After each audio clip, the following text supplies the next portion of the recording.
Do you use like tracking scales of any kind that you like to like track with them week to week, or do you guys just talk it through, like in your? Kind of both. I mean, I'll use like it's called the PCL-5, especially if they have a PTSD diagnosis, and so we'll kind of start with the baseline number, and then we'll kind of track like how that's going down over time. Nice. So I'll re-administer that. Yeah. And how many clients do you typically see? Anywhere between kind of 15 and 20 a week. And currently, are there openings on your practice? Yeah. So the summertime always gets a little lighter. Yeah, it does. It does. Vacations. And, yeah. I just woke up to some of the emails today of like, I'll contact you in August. Like, all right, enjoy your summer. I'll see you soon. Yeah. I know it's sunny out. Nobody wants to talk about their problems. Yeah, they want to do that when they're like cold and wrapped up and cozy. They want to start talking about their feelings. Yeah. So, yes, to answer your question, I do have openings right now. Yeah. So I want to make sure, just because we're probably somewhere in the mid of our discussion, where can our viewers find your information, your practice? So, well, my website is a really great one to go to. Yeah. So it's thepathforwardtx.com. I have a Psychology Today profile, like you mentioned. I do take a couple of insurance, and so I work with Alma, the platform, to kind of handle all the billing around that. And so then a lot of clients find me on that kind of a therapy directory that they have. Gotcha. Yeah. Perfect. So for those listening, I don't know which camera we're on right now, but for those listening, Evan, our producer, is putting the website in the description. If you're liking what Jenny is talking about and you're thinking, hey, I kind of want to work on some of these things. Oh, I see it, Evan. It's the red light. I'm new to this room, so bear with me, guys. This has been a fun night.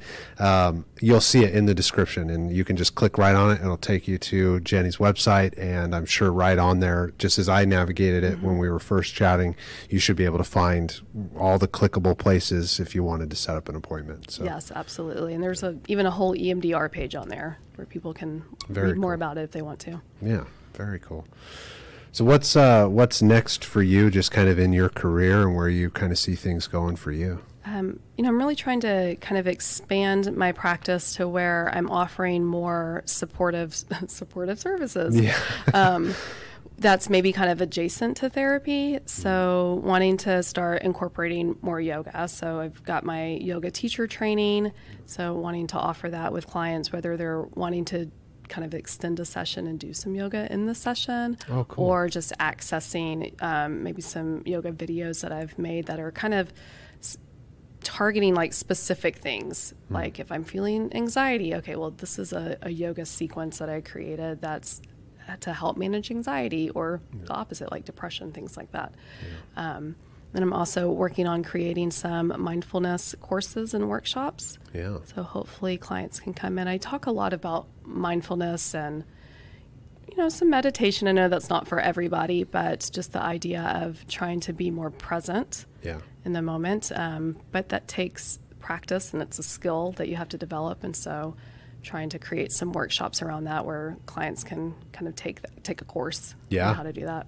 Well, that'll be great, because I work with 12-steppers, mostly like friends and family members of alcoholics, and I work with a lot of those who are, coming out of the substance use into recovery, and I mean, meditation is a part of their program. So it'll be nice to know there's a clinician nearby where I could just say, hey, go check some of this stuff out. Because, I found for 12-steppers, and I've done it my whole career working with individuals in recovery, is like, those who meditate, those who pray, to whatever version of a higher power they've decided, and take a program of action around those things. So those are the ones who are getting better by leaps and bounds. And so, it is, it's one of those where it's like, you see it on social media, and it's like a pop psych term in some circles, but it's like, this is tangible stuff. Like you practice these things, you're going to feel better. Absolutely. I mean, there's so much research and data to support the efficacy of a meditation practice and it being just as effective as taking medication. Yeah. Yeah. Or like, go figure. I work with like dudes, you know, and It's always funny to me when I'll have like a dude who's just as covered in tats as I am. He'll come in and be like, dude, I did yoga this weekend. I'm like, dude, it was nice, right? Yeah, I love it. Yeah. And that stuff is just it's so helpful when you're trying to sort through your emotions and you don't have a lot of places to turn emotionally yet. Taking some of those recommendations can be really helpful. Yeah, absolutely. And you don't need anything to meditate. Right.